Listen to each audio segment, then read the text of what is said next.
Hey everybody, I'm Tim. This is Carrie here from Cariboo Brutherz Outdoors.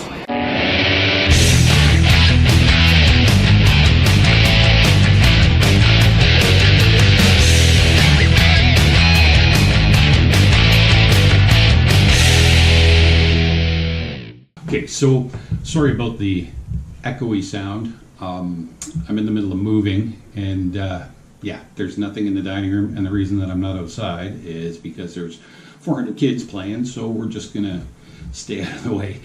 So a little bit of background. There's been this questionnaire going around, or however you want to put it, 8 questions and 8 answers. I wasn't tagged or actually challenged by Doug from Pine Tree Line Outdoors, but I had commented on it and on his version of it, and he had said to me, well, maybe you should give it a go. So if it's not a challenge, it's an indirect challenge. But what I did is I took it to another step here. My best buddy Carrie, who lives about 500 kilometers north of me for the time being, I'll be moving up there pretty quick. I decided that talking with Carrie, that we would put this together for our new channel, Cariboo Brutherz Outdoors. So, without further delay and me yapping my face off, I'll pass it over to Carrie. He can start with question 1. Question 1, what's your favorite camp? Don't really have one.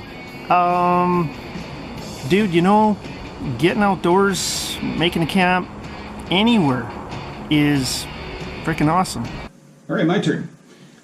So my favorite camp, I don't necessarily have a favorite camp. I have a favorite hunting camp that we go to every year, but other than that, lots of stuff out here in BC, lots of crown land, lots of different places to go. I do prefer the Skagit, I guess, the Skagit River, freshwater, great big cedars, great place to camp, and yeah, so if there is a favorite, I would say Skagit River. Question number 2. Do you prefer solar? Yeah, solar camping. That's it, on the sun. Solo or social camping?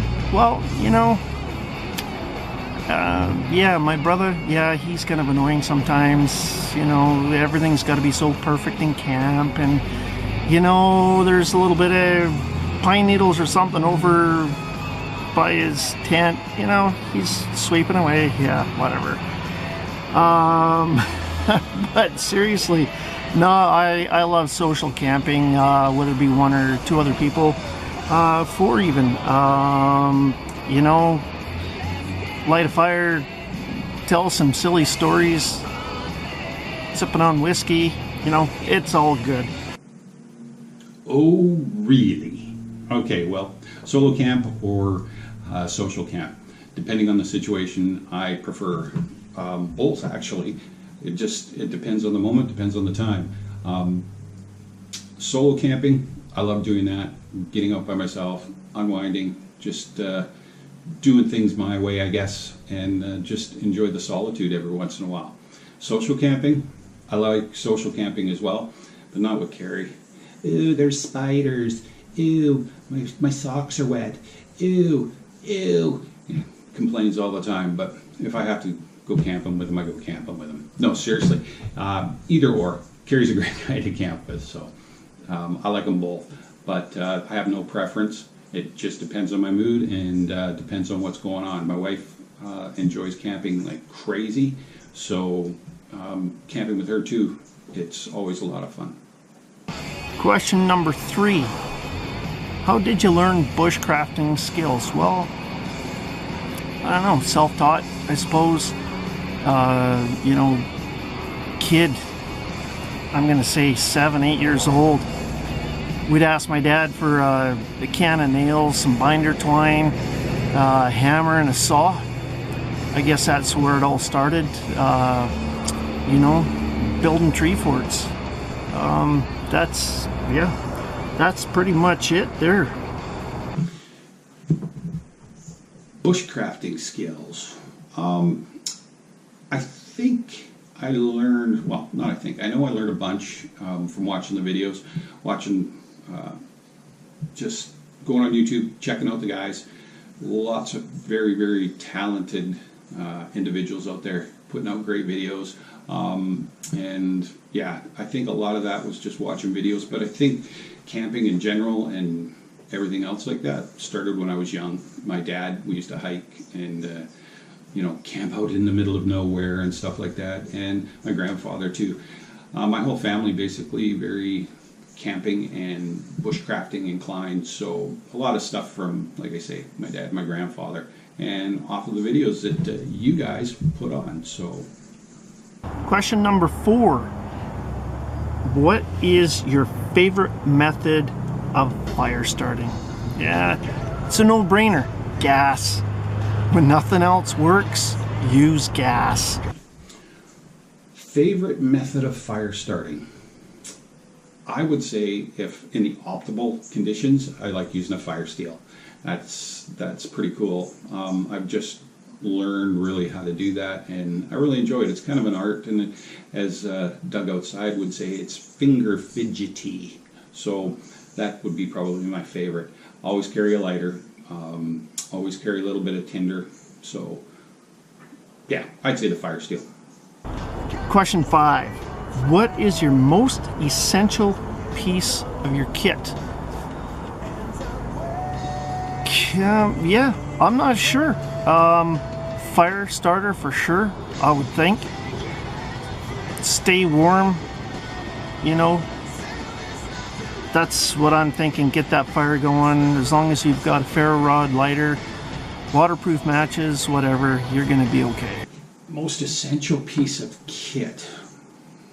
Again, another tough one. Got my heavy cover canteen set. That's essential, obviously, for water and cooking and stuff like that. I don't know if I really have one essential piece. I'd say out of everything, fire starting is the most important. So if I had to choose something, I would say my fire steel or a lighter or wax cotton balls. I always have paracord, always have my knife, always have something to carry water with. But if I had to pick one thing, I would definitely say fire starting equipment of some sort. Question 6. What is your favorite knife? Got a couple of them. I've got my buck knife for hunting season. It's just a real good knife. It holds its edge. I wouldn't take it out on a camping trip overnight or whatever. I do have, however, my Gerber Prodigy. It's a great knife. Use it out on the our spring camp out with my brother Tim, and proved to be successful knife. Baton the shit out of it. Yeah, it's got a great edge. I just, I can't see nothing bad about it. I know there's a lot of people out there that don't like Gerber. I don't know why, because I think it's just a great knife. My favorite knife for bushcrafting would definitely be my Benchmade 162 Bushcrafter. I don't have it here with me. We're moving up north. So I can't show you. Maybe I'll put a picture up and give copyright notice to Benchmade or something. But yeah, I really like that knife. I've tried some different knives, but I like the way it fits in my hand. It's got a great drop tip on it. I like the Scandi grind on it. But yeah, I would have to say my Benchmade 162 Bushcrafter would be my favorite knife. Question 7. Alcohol, wood, or gas? Well, yeah, all three. Alcohol. Wood or gas. Actually, I have a great little gas stove, butane propane. It does have the windscreen on it. It seems to be very successful in the wind. It's a great little stove, but I mean, you know, when there's no wood, or I should say wet wood, gas is definitely it. But definitely, you know, guys, yeah, I don't know, wood, gas, alcohol. I've never used alcohol out in the bush for camping, so I'm not exactly sure what that's like. But I'm still kind of new to the whole, you know, bushcrafting thing. So maybe we'll give her a try one of these days, and yeah, give her a go. Really?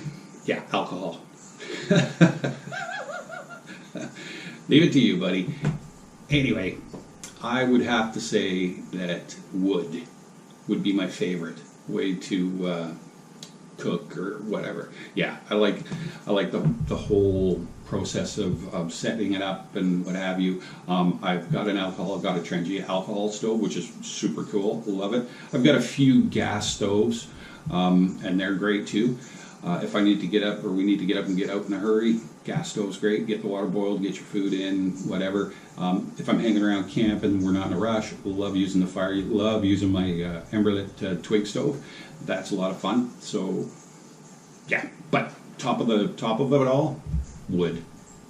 And lastly, question number 8: do you carry a bug out bag? No, I don't. I've actually been thinking about this for quite some time. You know, having a bug out bag, or even a bug out box. You know, with the amount of fires that we seem to have every year, a bug out box would be just a fantastic idea. Last year, you know, we had fires burning in behind our house. So, you know, knowing that you essentially only need to take, you know, grab one box, and, you know, of course I'd take all my guns and whatnot, but yeah, that would definitely be the way to go. Bug out bag, definitely looking at doing a bug out bag. You know, thinking about it too much, and, you know, one of these days, guy just might need it and won't have it. So sooner than later, we're gonna get her done here. No, I don't. I should have a bug out kit. I don't have anything. I know that my wife has said to me a few times that we should have, I guess, an emergency prepared kit, but no, I don't have one with me at all times. I should probably get on with that and make one. If you like what you saw and you're interested in seeing what we do in the future, you can hit the like button, subscribe to our channel, and hit the little bell down there, and that will notify you when we put out new videos. Thanks for watching. Really appreciate it. Coming to you with more videos soon, and we'll talk to you soon.